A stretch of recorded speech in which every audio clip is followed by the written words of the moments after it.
Olá pessoal, tudo bem? Sejam todos bem-vindos ao meu canal. Eu sou o pastor Valmir Nascimento. Nós estamos chegando agora a mais um vídeo onde eu vou trazer a quarta e última parte do livro Cristianismo Puro e Simples de C.S. Lewis. Se você não assistiu aos meus vídeos anteriores, eu recomendo que você faça isso para ter a visão geral desta importante obra de um dos maiores autores cristãos de todos os tempos. Demorei algum tempo para trazer esta última reflexão, essa última parte, mas aqui estamos para fazer esta conclusão. Antes de fazermos isso, eu deixo o meu pedido. Você que ainda não é inscrito no canal, inscreva-se e faça parte desta comunidade. Muito bem, gente. Então, nessa última parte do livro Cristianismo Puro e Simples, tem por título Além da Personalidade. É claro, eu não vou aqui fazer o comentário de toda a sua extensão, mas só trazer aqui algumas informações relevantes para você entender aqui a abordagem de Lewis acerca desse assunto.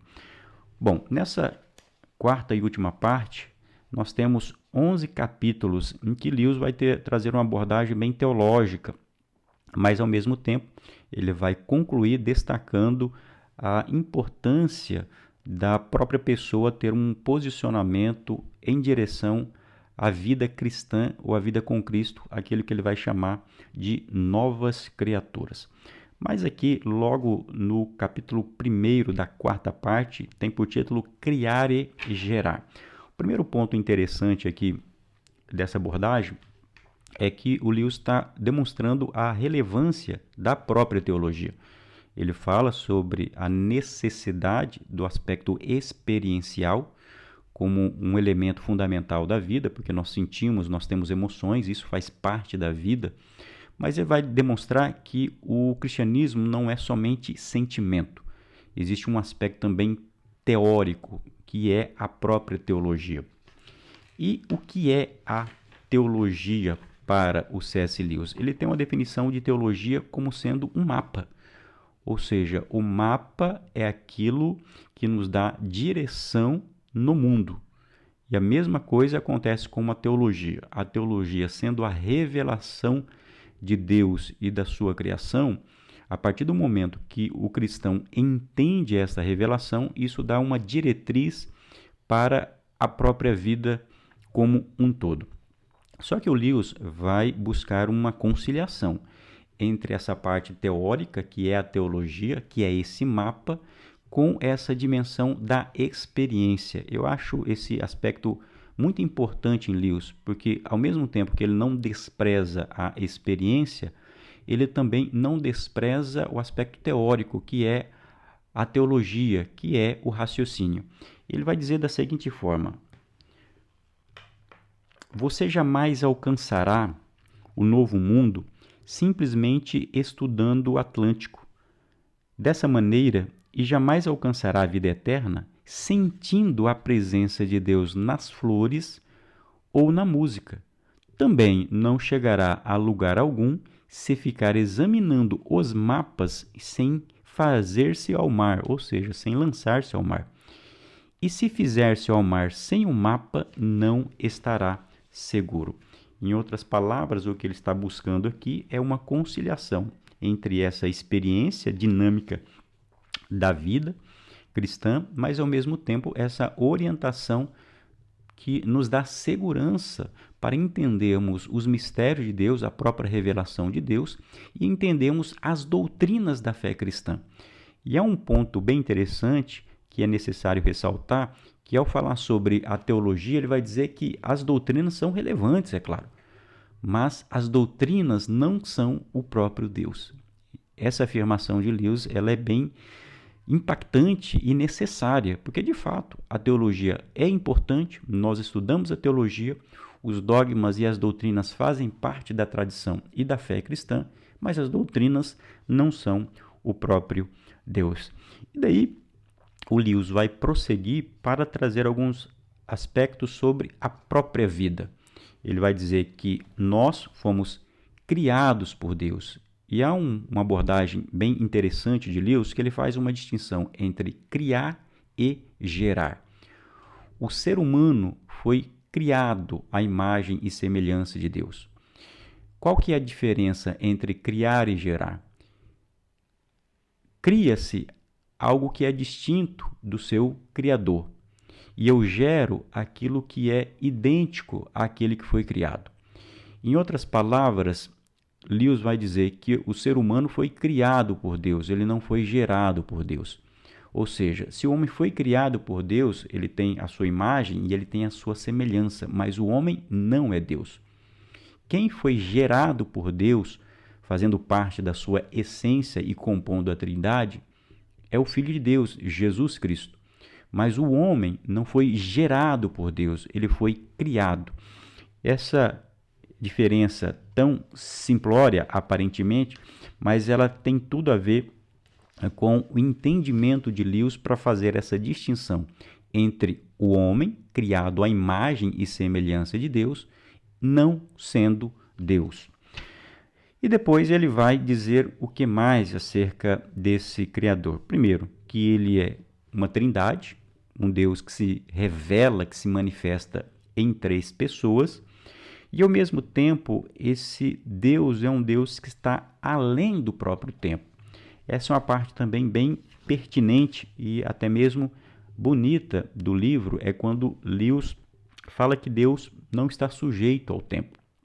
Deus está além e fora do tempo. Ou seja, Deus ele é transcendente, além de ser imanente, e ele é também atemporal.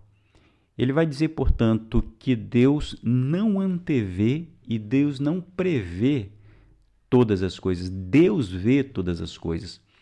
Porque a ideia de antever e de prever pressupõe que eu preciso estar aqui no tempo atual para ver o que vai acontecer lá. Não, Deus é tão soberano no espaço e no tempo que ele não precisa prever, porque o tempo para Deus é tudo agora. O ser humano faz a distinção entre ontem, hoje e amanhã. O que vai acontecer amanhã eu poderia antever se eu tivesse essa capacidade. Mas Deus vai muito além disso. Como para Deus existe somente o hoje, porque ele domina sobre todas as coisas, então ele vê todas as coisas. Deus não precisa prever aquilo que irá acontecer.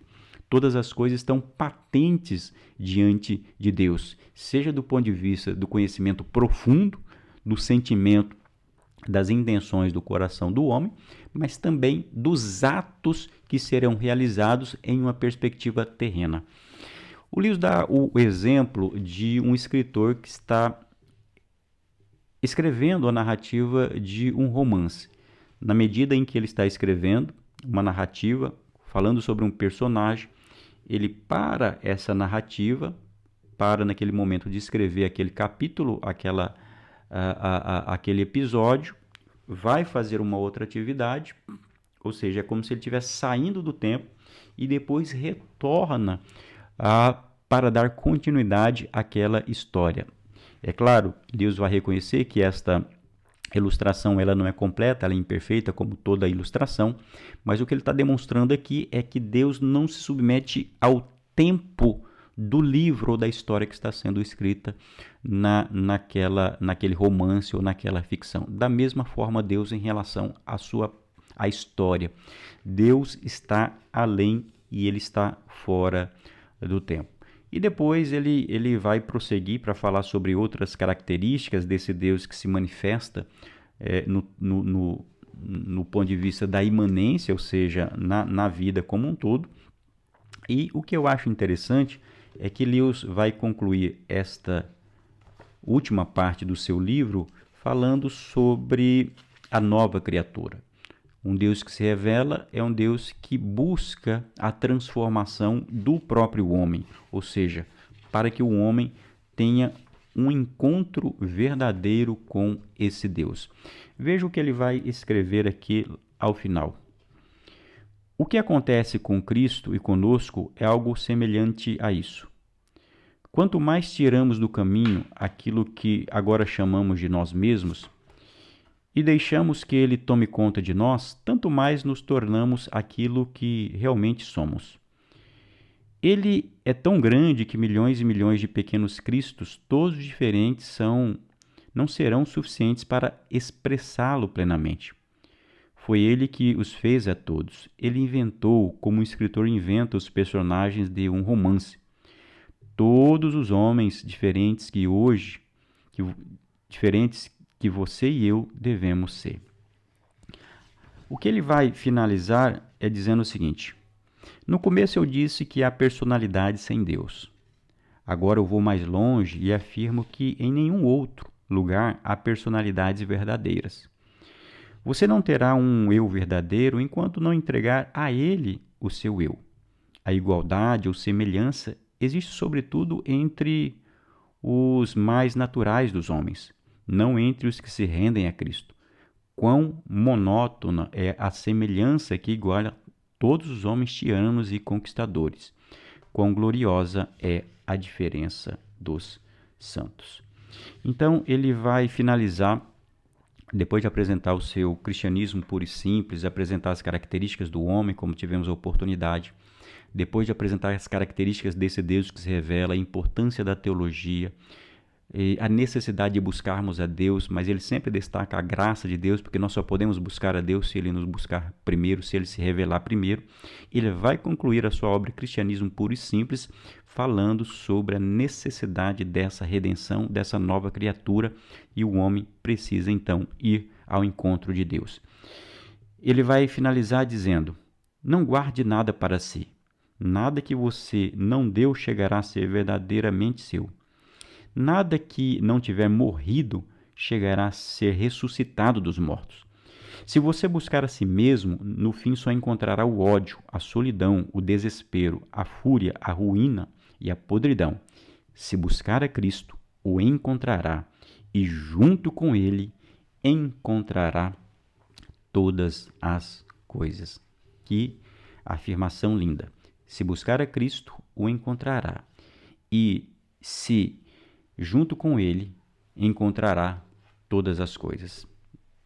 Legal, né? Então é isso. Esse é o nosso comentário do livro Cristianismo Puro e Simples de C.S. Lewis. Eu te recomendo a assistir os nossos vídeos anteriores e se não fez, também adquira o livro e o leia por completo. Valeu, gente, e até o nosso próximo encontro. Até lá.